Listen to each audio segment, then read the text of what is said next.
All right, so I had a few questions from the chapter 3 homework. This is question number 14. It says calculate the isotope mass of gallium-71 if the atomic mass of gallium is 69.7 grams per mole, and one of its isotopes is the following relative mass and abundances. All right, so remember that one particular sample, its atomic mass for any given atom equals the isotope mass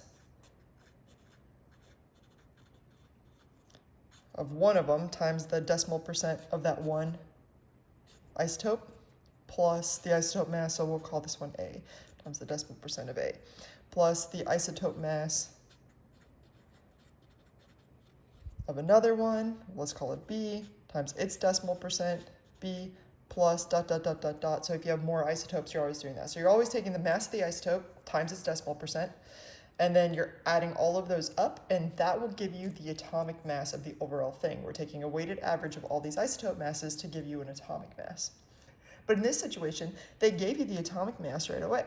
And if it hadn't been given to you, you could actually figure it out. It's on the periodic table. You would look it up, and that is something that I would easily do in an exam.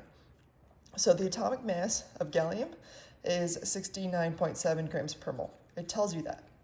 And then it says, hey, that's going to equal the isotope mass. So we're given one isotope mass at 68.9256 times its decimal percent, which would be 0.6011, plus the isotope mass of the other one, which, oh, wait a second, we don't have it. And for some reason it copied this twice. I don't know why I did that. We don't have it, right? We only have the decimal percent, which we can figure out. So we don't know this other isotope mass. It's an X. But we can figure out the percent, because if one of them's 60.11%, guess what the other one has to be? It has to be 39.89% to add up to 100%. So again, you could figure that out by saying 100 minus 60.11 equals 39.89, I believe. Percent. All right, so we've got one isotope here. We don't know the isotope mass of this thing. That's actually what we're solving for. Remember, it asked us for the isotope mass of gallium-71. So we'll multiply that times 0.33989. And now our objective is to solve for X, and that will tell us our isotope mass. A real quick thing right here. If it says gallium-71 is the isotope, guess what the mass is going to be? It's going to be about 71 grams per mole. That's why it's called gallium-71. So we should already have that in our mind, that that's going to be the answer, and you could just like choose that right away. But let's go ahead and solve it anyways. To solve this, we're solving for X. This is just regular algebra problem. You're going to multiply those together. And then you're going to take this and subtract that from that, and then divide by the 0.3989, and that will end up giving you your answer. Okay, so I'll do it all slow just to make sure that we're on the same page. So I took this times 0.6011, and I get an answer that's 41.4311. 8. This had 4 sig figs, that had a bajillion, so this is going to have 4. All right, and now we're going to subtract this from that side. So 69.7 minus that thing that we just had. I'm keeping all the numbers in my calculator. And that tells me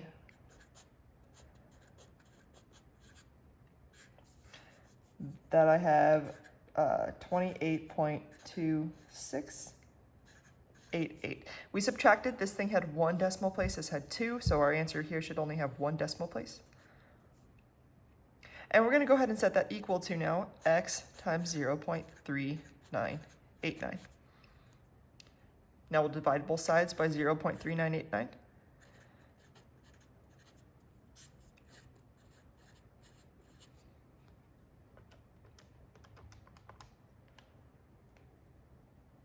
And we'll find out that X does in fact equal 70.9 grams per mole, because this one had 3 sig figs because it went to 1 decimal. This one had 4. 70.9 is your answer. All right, next question. Sorry, again, I don't know why I copied each one twice. I'm just now seeing that. But this is an 84-gram sample of an unknown compound. It's tested in the lab. It has the following masses. What is a compound? Okay, cool. So first thing you do whenever you have grams is turn it into what? Mole. You always do that by dividing by the molar mass. So let's break this down a little better. We got nitrogen and we got oxygen. It says you got this sample. It's got 25.58 grams. And this one has 58.42 grams. To turn it into moles, you divide by the molar mass. Molar mass of nitrogen is 14.01 grams per mole. The molar mass of oxygen is 16.00 grams per mole. And that's according to the periodic table. So let's go ahead and do this first. 25.58 divided by 14.01. And I get an answer of 1.8258 mole. 58.42 divided by 16.00 gives me an answer of 3.65125 mole. Okay, so what that is saying is that we've got this compound, it's nitrogen, it's oxygen, and for every 1.8258 nitrogen, there are 3.65125 mole of oxygen. So this is currently the empirical formula, but we know we got to deal with whole numbers. To deal with whole numbers, you find the smallest number and divide it by that. We want to get one of these to be 1. The smallest number between 1.8 and 3.6 is 1.8. So I'm going to divide both of them by this, by this 1.8258.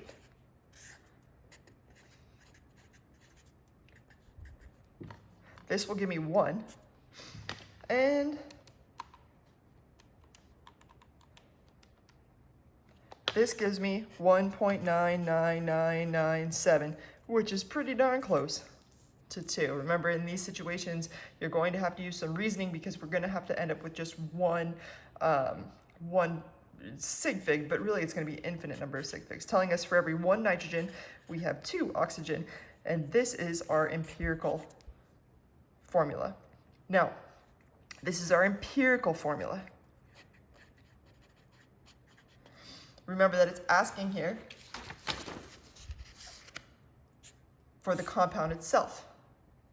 Now, the compound itself, it gives us another clue. It says it has a mass of 92.01 grams per mole. So if we have NO2 here, and we know that it has a molar mass of 14.01 plus 2 times 16.00, what is that, 46.01.